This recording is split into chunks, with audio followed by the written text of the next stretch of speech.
Good morning students. पिछले video में genetics में अपन ने मोनोहाइब्रिड क्रॉस यानी एक संकर संकरण प्रयोग का अध्ययन किया था। इसके बाद में अपना टॉपिक है आज द्विसंकर संकरण या दो जीन की वंशागति। टॉपिक का नाम है अपना द्विसंकर संकरण। द्विसंकर संकरण या फिर इसे अपन बोल सकते हैं दो जीन की वंशागति। दो जीन की वंशागति। देखो, पिछला अपन ने संकरण प्रयोग किया था एक संकर संकरण, जिसको अपन ने एक जीन की वंशागति कहा था। किस प्रकार से मेंडल ने एक संकर संकरण प्रयोग किया था, इसका परिणाम जो आया था उसके अंदर फिनोटाइप अनुपात और जीनोटाइप अनुपात क्या आया था, इसके बारे में डिस्कशन अपन ने किया था। इसी प्रकार से द्विसंकर संकरण प्रयोग जो है उसके अंदर उसको अपन ने दो जीन की वंशागति कहा है। तो यहाँ पर अपन दो जीन की वंशागति का एक साथ अध्ययन करेंगे। दो जीन की वंशागति यानी दो लक्षणों का एक साथ अध्ययन करना। दो लक्षणों की वंशागति का एक साथ अध्ययन कर रहे हैं कि दो जीन यानी दो लक्षण एक साथ। अब परिभाषा क्या हो जाएगी द्विसंकर संकरण की? दो जोड़ी विपर्यायशील लक्षणों के मध्य क्रॉस करवाना या दो लक्षणों की वंशागति का एक साथ अध्ययन करना द्विसंकर संकरण कहलाता है। देखो, मैंने आपको बताया था पिछले वीडियो में कि मेंडल ने पहले संकरण से संबंधित प्रयोग किए थे, बाद में नियम दिए थे। यानी पहले प्रयोग हुए थे फिर नियम आए थे। तो पहला प्रयोग कौन सा था? एकल संकर संकरण। फिर दूसरा प्रयोग कौन सा था? द्विसंकर संकरण। उसके बाद में नियम आए थे। वो नियम कौन से प्रयोग पर आधारित थे? ये भी एक बहुत अच्छा क्वेश्चन बनता है कि पहले प्रयोग होते हैं उसके बाद में नियम प्रतिपादित होते हैं। तो मेंडल ने वंशागति के तीन नियम दिए थे। अपन को पता है वंशागति के तीन नियम है। पहला नियम प्रभाविता का नियम है, दूसरा नियम पृथक्करण का नियम है और तीसरा जो नियम है वो स्वतंत्र अपव्यूहन का नियम है। इनमें से कौन सा नियम कौन से प्रयोग पर आधारित है, ये अपन को ध्यान में रखना है। तो देखो, अपन ने एकल संकर संकरण प्रयोग किया था। उसके बाद में वंशागति के दो प्रयोग आए थे जिनका नाम था प्रभाविता का नियम और पृथक्करण का नियम। यानी वंशागति के दो नियम जो थे, प्रथम नियम और द्वितीय नियम। प्रथम नियम था प्रभाविता का नियम, द्वितीय नियम था पृथक्करण का नियम। ये दोनों नियम किस पर आधारित थे? एकल संकर संकरण प्रयोग पर आधारित थे। उसके बाद में द्विसंकर संकरण प्रयोग हुआ और फिर मेंडल ने वंशागति का तीसरा नियम प्रतिपादित किया जो है स्वतंत्र अपव्यूहन का नियम। ये एक अच्छा क्वेश्चन बनता है कि तीसरा जो नियम है स्वतंत्र अपव्यूहन का नियम वो कौन से प्रयोग पर आधारित है? वो द्विसंकर संकरण प्रयोग पर आधारित है। ये अपन को यहाँ पर ध्यान में रखना है। तो तीनों नियम जो है वंशागति के वो अपन एक साथ अध्ययन करेंगे। उस समय पर ये बात आपको मैं फिर से बताऊंगा कि कौन सा नियम कौन से प्रयोग पर आधारित है। चलो, द्विसंकर संकरण प्रयोग किस प्रकार से किया था? यहाँ पर दो जोड़ी विपर्यायशील लक्षणों का एक साथ अध्ययन करना है अपन को, यानी दो जोड़ी विपर्यायशील लक्षणों के मध्य क्रॉस कराना है। तो इसमें मेंडल ने क्या किया था?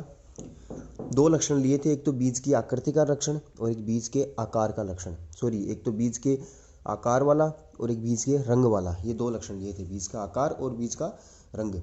अब बीज के रंग के अंदर दो विपर्यायशील स्वरूप कौन से थे? या तो बीज का रंग पीला होगा या बीज का रंग जो है वो हरा होगा। पीला प्रभावी है, हरा अप्रभावी है। और आकार के अंदर जो दो विपर्यायशील स्वरूप जो थे अपने पास वो थे या तो बीज गोल होंगे या बीज झुर्रीदार होंगे। यानी गोल बीज प्रभावी है और झुर्रीदार बीज जो है वो अप्रभावी है। अब ये दो जोड़ी विपर्यायशील लक्षण हो गए ना। इन दो जोड़ी में से एक एक जोड़ी एक एक साइड में रखनी है। यानी दोनों लक्षणों के एक एक प्रभावी लक्षण एक साइड में और दूसरी साइड में अप्रभावी लक्षण एक साइड में रखने हैं। तो इसमें किया क्या गया था? गोल और पीले बीज, गोल व पीले बीज वाले पादपों का क्रॉस झुर्रीदार व हरे बीज वाले पादपों से करवाया। अब देखो, यहाँ पर दो लक्षण चल रहे हैं। बीज के आकार में गोल और झुर्रीदार, बीज के रंग के अंदर पीले और हरे। यहाँ पर गोल बीज जो है वो पीले थे, झुर्रीदार जो थे वो हरे थे। ठीक है, यानी प्रभावी को एक साइड में रख लिया और अप्रभावी को एक साइड में रख लिया। यहाँ पर दो लक्षण एक साथ चल रहे हैं ना, बीज का आकार और बीज का रंग। अब इनके सिंबल से अपन कर लेते हैं। जिस प्रकार से अपन ने संयुग्मजी लंबे को कैपिटल टी किया था, उसी प्रकार से विसंयुग्मजी लंबे थे उनको कैपिटल टी स्मॉल टी कहा था, और जो बोने पादप थे उनको स्मॉल टी से अपन ने दर्शाया था। उसी प्रकार से यहाँ पर गोल बीज जो है यानी राउंड है तो उनके लिए सिंबल हो गया कैपिटल आर। और पीले बीज यानी येलो है तो इसके लिए सिंबल हो गया कैपिटल वाई। यानी जनक पादपों के अंदर गोल और पीले बीज वाले जो समयुग्मजी पादप थे उनका जीनोटाइप हो गया कैपिटल आर और कैपिटल वाई। और इधर झुर्रीदार, यहाँ पर अप्रभावी जो स्वरूप होता है उनमें स्मॉल लेटर्स लेते हैं हमें हमेशा, तो यहाँ पर स्मॉल आर और स्मॉल वाई। ये अपनी जनक पीढ़ी हो गई है, यानी इन पादपों का क्रॉस इनसे करवाया, तो ये अपन ने कह दिया जनक। अब जनकों के मध्य हमेशा परपरागण हुआ था। परपरागण के अंदर पहले युग्मक निकालो, इनमें से युग्मक कैसे मिलेंगे, इन दोनों में से एक कैपिटल आर आ जाएगा, इनमें से एक कैपिटल वाई आ जाएगा, यानी कैपिटल आर कैपिटल वाई वाले युग्मक और इधर स्मॉल आर स्मॉल वाई वाले युग्मक। ठीक है, ये निकाल दिया अपन ने युग्मक। ठीक है, इनके मध्य क्रॉस हुआ तो प्रथम पीढ़ी में अपने पास मिले capital R capital Y small Y, यानी ये आर के साथ में ये आर आ गया और वाई के साथ में ये वाई आ गया। तो F1 पीढ़ी जो है वो अपन को विषम युग्मजी मिली है। एक कैपिटल आर है, एक स्मॉल आर है, एक कैपिटल वाई है और एक स्मॉल वाई है। ठीक है, ये वाली पीढ़ी कहलाई F1 पीढ़ी। और F1 पीढ़ी को अपन को पता है कि F1 पीढ़ी में इन दो लक्षणों में से कौन सा लक्षण प्रकट होगा, केवल प्रभावी लक्षण प्रकट होगा। और प्रभावी क्या है, गोल व पीले बीज। यानी F1 पीढ़ी के सभी पादप जो थे उन पादपों के बीज कैसे थे, गोल व पीले बीज वाले थे। क्योंकि गोल व पीला प्रभावी लक्षण है तो प्रभावी लक्षण ही प्रकट होगा F1 पीढ़ी के अंदर, तो ये F1 पीढ़ी मिल गई है। अब इस F1 पीढ़ी से F2 पीढ़ी निकलेगी। F1 पीढ़ी से F2 पीढ़ी निकालने के लिए हमेशा कौन सा परागण हुआ था, स्वपरागण हुआ था। ठीक है, अब स्वपरागण निकालने के लिए अपन को क्या करना पड़ेगा, इन पादपों का क्रॉस इन्हीं पादपों से करवाना है। यानी सेम ऐसे कैसे ही पादप जो है उनका क्रॉस इनसे ही करवाना है। तो अपने पास अब युग्मक निकालने पड़ेंगे। युग्मक निकालने के लिए पहले यहाँ पर अपन वही चेकर बोर्ड मेथड से कर रहे हैं डायरेक्ट। तो पहले वही चेकर बोर्ड या पनेट स्क्वायर बनाओ, इसके अंदर आपको इस प्रकार से एक स्क्वायर बोर्ड बनाना है, वर्ग बनाना है। ठीक है, इसके अंदर 4 इस प्रकार से ऊर्ध्वाधर लाइनें इस प्रकार से और 4 इस प्रकार से क्षैतिज लाइनें बना देनी है। टोटल इसके अंदर अपन को 16 बॉक्स बनाने हैं। ठीक है, 16 बॉक्सों के अंदर आएगा, मगर युग्मक वाले एक एक बॉक्स ऊपर नीचे अलग अलग हो जाएंगे। अब ये वाला जो है इसके अंदर इस प्रकार से तिरछी लाइन, यहाँ पर नर वाला सिंबल, यहाँ पर मादा वाला सिंबल लगा देना है। अब इनसे युग्मक कितने प्रकार के युग्मक बन सकते हैं, देखो capital R capital Y small Y, ये वाला जो जीनोटाइप है अपने पास, इस जीनोटाइप से अधिकतम 4 प्रकार के युग्मक मिल सकते हैं। अपने पास 4 प्रकार के युग्मक बन सकते हैं। प्रकार बोल रहा हूँ मैं, 4 युग्मक कितने भी बन सकते हैं, मगर प्रकार 4 बनेंगे। कौन कौन से बनेंगे, कैपिटल एक वाई वाला लेना है और एक आर वाला लेना है। कैपिटल स्मॉल कैपिटल और स्मॉल, ये अधिकतम 4 प्रकार के युग्मक बन सकते हैं। अब देखो इन्हीं पादपों का क्रॉस इन्हीं से ही करवाना है। स्वपरागण का मतलब ये हुआ, तो नर युग्मक भी यही हुई और मादा युग्मक भी सेम इसी प्रकार से हो जाएंगे। कैपिटल स्मॉल कैपिटल और स्मॉल, ये 4 प्रकार के युग्मक मादा युग्मक हो गए और ये 4 प्रकार के नर युग्मक हो गए। अब करना क्या है, बस इनमें क्रॉस कराना है। अब देखो यहाँ से कॉम्पिटिटिव एग्जाम में बहुत अच्छा क्वेश्चन बनता है कि अपन को इस प्रकार से कोई भी जीनोटाइप दे दे। ये तो जैसे अपने पास 2 लक्षणों के लिए ही जीनोटाइप आया, अपन को कोई लंबी श्रृंखला दे दे, इससे भी लंबी और बढ़ा दे इसको, और फिर अपन से ये पूछे अधिकतम कितने प्रकार के युग्मक बन सकते हैं, मिल सकते हैं, तो वो करके देखने वाला जो क्वेश्चन होता है वो उसके अंदर काफ़ी टाइम कंज्यूम हो जाता है, जबकि कॉम्पिटिटिव एग्जामों के अंदर बहुत ही कम समय मिलता है। तो उसके लिए कोई शॉर्ट मेथड है, वो ये द्विसंकर संकरण प्रयोग होने के बाद में आपको बताऊंगा मैं, कि कोई भी अपन को इस प्रकार से जीनोटाइप की कोई श्रृंखला दे दे और अपन को इससे ये पूछे कि अधिकतम कितने प्रकार के युग्मक मिल सकते हैं अपन से, तो अपन एक शॉर्ट ट्रिक है जिसका नाम है द्विशाखन पट विधि, उसके द्वारा अपन युग्मक कितने प्रकार के बन सकते हैं उसको अपन सोल्व कर सकते हैं। मगर फिलहाल वो एक अलग से टॉपिक है, अपने सिलेबस का नहीं है, कॉम्पिटिटिव एग्जाम में कई बार काम आता है, उसको मैं अलग से बताऊंगा आपको।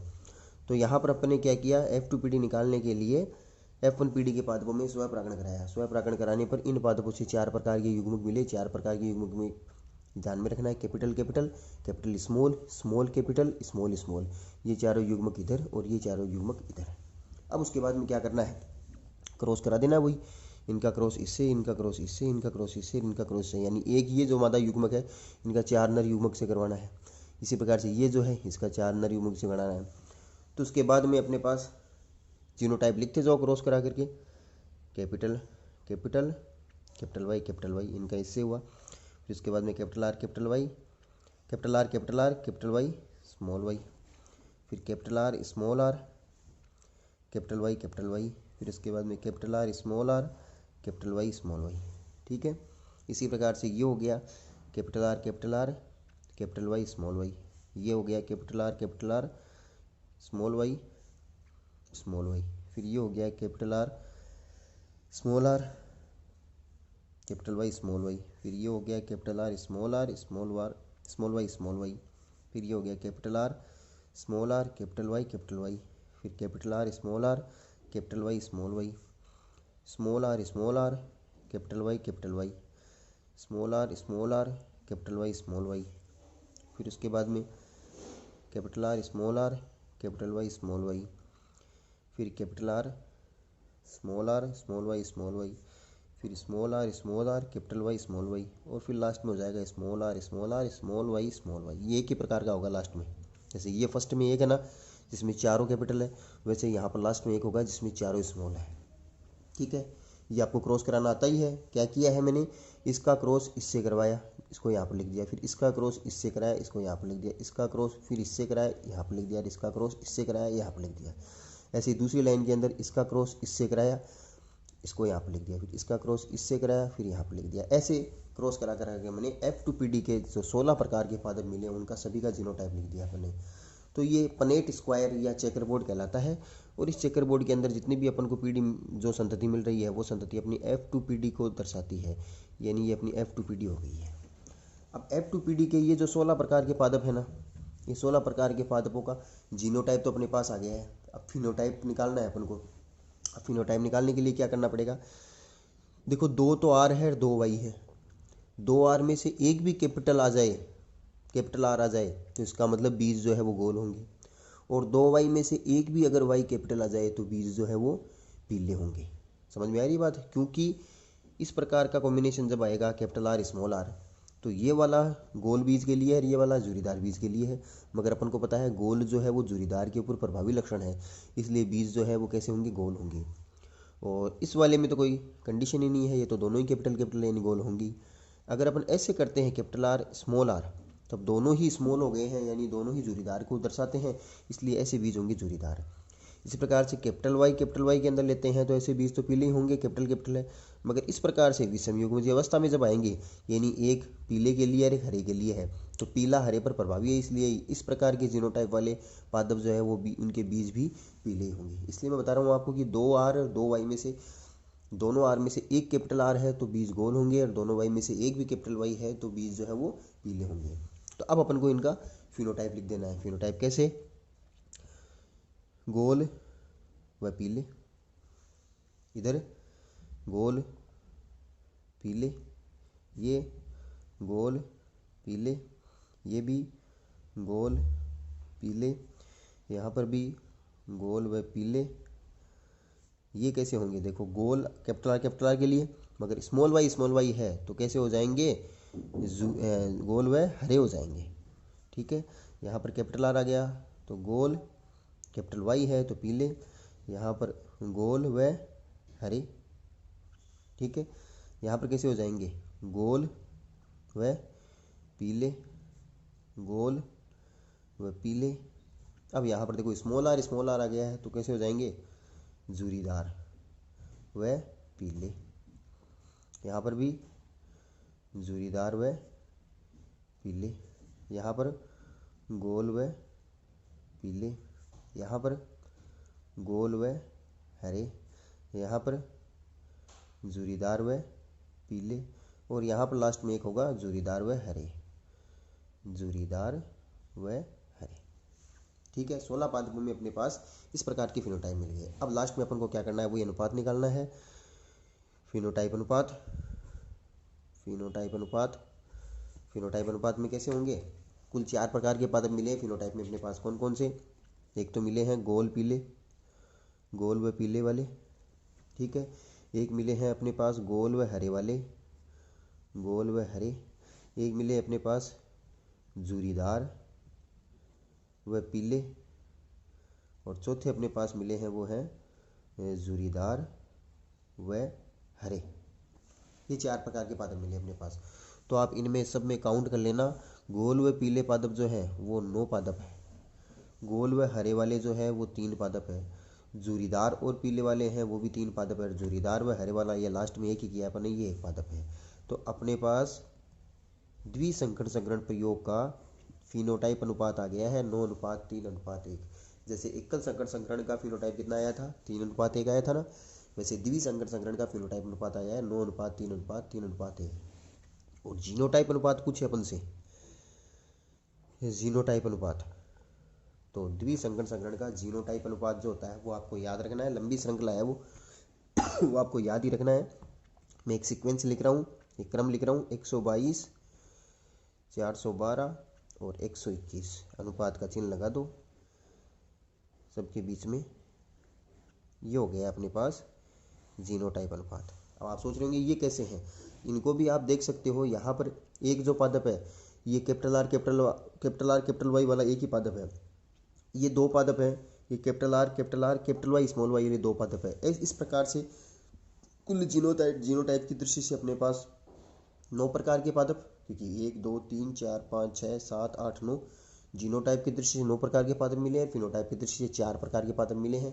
अनुपात क्या आ जाएगा, फिनोटाइप अनुपात आ जाएगा 9:3:1 और जीनोटाइप अनुपात आ जाएगा 122, 412, 121। इस प्रकार से द्विसंकरण संकरण का जीनोटाइप अनुपात और ये फिनोटाइप अनुपात आ गया है। ये अपना द्विसंकरण संकरण प्रयोग जो है वो कंप्लीट होता है। जिस प्रकार से एकल संकरण किया था उसी प्रकार से द्विसंकरण संकरण प्रयोग कंप्लीट हुआ है अपना। ठीक है, अगली वीडियो के अंदर अपन इन प्रयोग से संबंधित कुछ एक्स्ट्रा बातें हैं उनके बारे में स्टडी करेंगे। एक वो जो द्विसाकन पट विधि है जिसके अंदर अपन किस प्रकार से शॉर्ट ट्रिक के द्वारा किसी भी अज्ञात जीनोटाइप के अपन को अधिकतम कितने प्रकार के युग्मक बन सकते हैं ये पूछे, तो वो अगले वीडियो में अपन डिस्कशन करेंगे। Thank you.